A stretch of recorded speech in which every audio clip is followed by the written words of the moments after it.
আমরা এতক্ষণ পর্যন্ত কথা বলেছি, আমরা স্বাধীনভাবে কথা বলতে পেরেছি, আমাদেরকে এটা ভাবতে হয়নি এই কথাটার জন্য হয়তো বাসায় হাতে পুলিশ যাবে, বা আজকে যখন আমরা ফেসবুকে কোনো একটি পোস্ট করি আমাদেরকে ব্যাকস্পেস ব্যবহার করতে হয় না। আজকে দেখা যায় অধিকাংশ সময় আমাদের দেশের কিছু টকশোজীবী এই 4 মাসে আমরা কি পেলাম, 4 মাসে বাংলাদেশ একদম রসাতলে চলে গিয়েছে, আহাজারি, সুখ, কষ্ট, এগুলো সবসময় বর্ণনা করতে থাকেন। কিন্তু তারা যেভাবে আজকে সুখ প্রকাশ করেন টকশোতে, যেভাবে আহাজারি প্রকাশ করেন টকশোতে, গত 16 বছরে তাদের এই আহাজারি প্রকাশ করতে আমরা শুনিনি।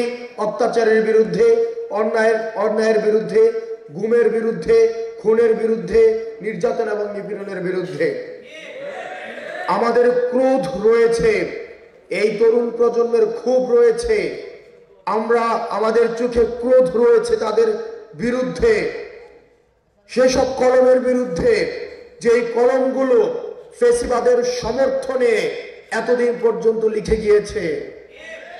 আমাদের ক্রোধ রয়েছে সেসব বিচারকদের প্রতি, যেসব বিচারকের কলম দিয়ে ইনসাফের পরিবর্তে জুলুম লেখা হয়েছে, যেসব বিচারকের কলম দিয়ে মজলুমের গলায় ফাঁসির রশি লেগেছে।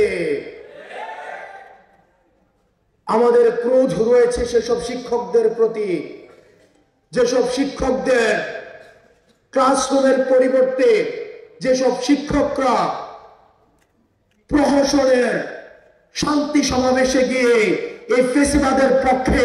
লেবুর সুঘ্রাণ আরো বেশি, ত্বকের যত্ন আরো বেশি, চলে আরো বেশি। আপনার পকেটে কি বিদেশি না বাংলাদেশি? সমর্থন উৎপাদন করেছে। আমাদের ক্রোধ রয়েছে সেসব আমলাদের প্রতি, যেসব আমলারা এই ফেসিবাদকে টিকিয়ে রাখতে ভ্যানগার্ড হিসেবে কাজ করেছে।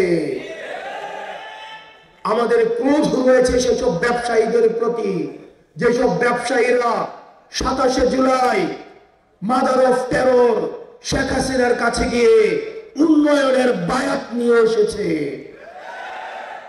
আমাদের ক্রোধ রয়েছে সেসব পুলিশের প্রতি, যেসব পুলিশ জনগণের টাকায় ফেসিবাদকে দুমড়ে মুচড়ে দেওয়ার জন্য যে অস্ত্র কেনা হয়েছে, সেই অস্ত্র ত্যাগ করা হয়েছে নিরস্ত্র জনগণের প্রতি। প্রিয় সহযোদ্ধা, আমাদের দায়বদ্ধতা রয়েছে, আমাদের দায়বদ্ধতা রয়েছে সেসব মায়েদের প্রতি যারা সন্তান হারা হয়েছে। আমাদের দায়বদ্ধতা রয়েছে সেই সন্তানদের প্রতি যারা এতিম হয়েছে। আমাদের দায়বদ্ধতা রয়েছে সেসব বিধবাদের প্রতি যাদের মেয়েদের রক্ত শুকিয়ে যাওয়ার পূর্বে তাদের স্বামী রাস্তার মধ্যে রক্ত দিতে হয়েছে।